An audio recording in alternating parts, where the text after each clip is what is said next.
నిన్న బర్నీ గారు వేసిన ప్లాను నాకు మంచిగా అనిపించింది. ఎందుకంటే ఆయన గేమ్లో ఉండాలి అని. దీనికంటే ముందు డేమాన్ పవన్ కూడా ఇది ఆలోచించాడు. ఎందుకంటే సంజన గారి నుంచితే తన టాప్ 5లోకి వెళ్తే తనకే రిస్క్ అవుతుంది ఎలిమినేషన్ అప్పుడు అని అదొకటి ఆలోచించాడు.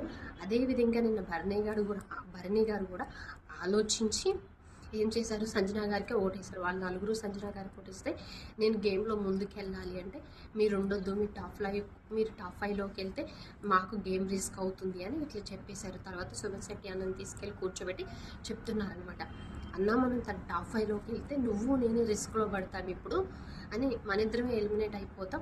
సో మన పీకల మీదకి వచ్చినప్పుడు తన సపోర్ట్ చేయలేము కదా. ఆల్రెడీ ఒకసారి పాయింట్స్ ఇచ్చి సపోర్ట్ చేసాం, ప్రజల వరకు తీసుకెళ్ళాం, ఓట్ అపీల్ కోసం మనం చేసింది ఓకే, మనం అంతవరకు చేయాల్సిన వరకు చేసాం. కానీ ఇప్పుడు మన గేమ్ కాబట్టి మనం చూసుకోవాలి అని చెప్తుంటారు. సుమన్ శెట్టి అన్న లేదన్న ఫస్ట్ మనమే పాయింట్స్ ఇచ్చి ఇప్పుడు తీసేయటం కూడా కరెక్ట్ కాదు, మళ్ళీ ప్రజలు ఏమనుకుంటారో ఏంటో ఇంక ఇట్లా అన్న ఫీల్ అవుతున్నాడు. ఎందుకంటే మనం పాయింట్స్ ఇచ్చాం, మనమే ముందుకెళ్ళమని పుష్ చేసాం, కానీ ఇప్పుడు మనమే ఎలిమినేట్ చేయాలని తన పేరు చెప్తే ఎట్లా. ఆల్రెడీ వాళ్ళు నలుగురు సంజన పేరు చెప్పారు కాబట్టి మనం వేరే పేరు చెప్పాల్సింది, మనం కూడా సంజన పేరు ఎందుకు చెప్పాలి అని అంటే ఇక్కడ బన్నీ గారు అనమాట అంటారు, సేఫ్ గేమ్ ఆడతాము మనం, ఇమాన్యుయల్ పేరు చెప్తే మనం సేఫ్ గేమ్ ఆడినట్టు అవుతుంది అని ఇవన్నీ ఎక్స్ప్లెయిన్ చేస్తారనమాట. ఇంకొకటి ఏంటంటే తను గేమ్లోంచి రిమూవ్ చేసినప్పుడు కూడా కొంచెం ఏడుస్తారు బాగా.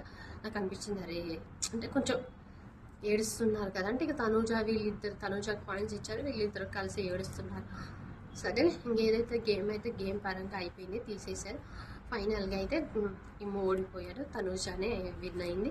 ఇంకా దానికి మనం ఏం చేయలేం కాబట్టి చూద్దాం అసలు ఏం జరుగుతుంది హౌస్లో ఏంటి అనేది అయితే చూద్దాం. అసలు మీరు మొత్తంగా ఏమనుకుంటున్నారు, ఈ 1 వీక్ ఏం జరుగుతుంది, ఇంకా విన్నర్ ఎవరు అవుతారు అనుకుంటున్నారు, రన్నర్ ఎవరు అవుతారు అనుకుంటున్నారు, ఆ పేర్లు అయితే కామెంట్ చేయండి.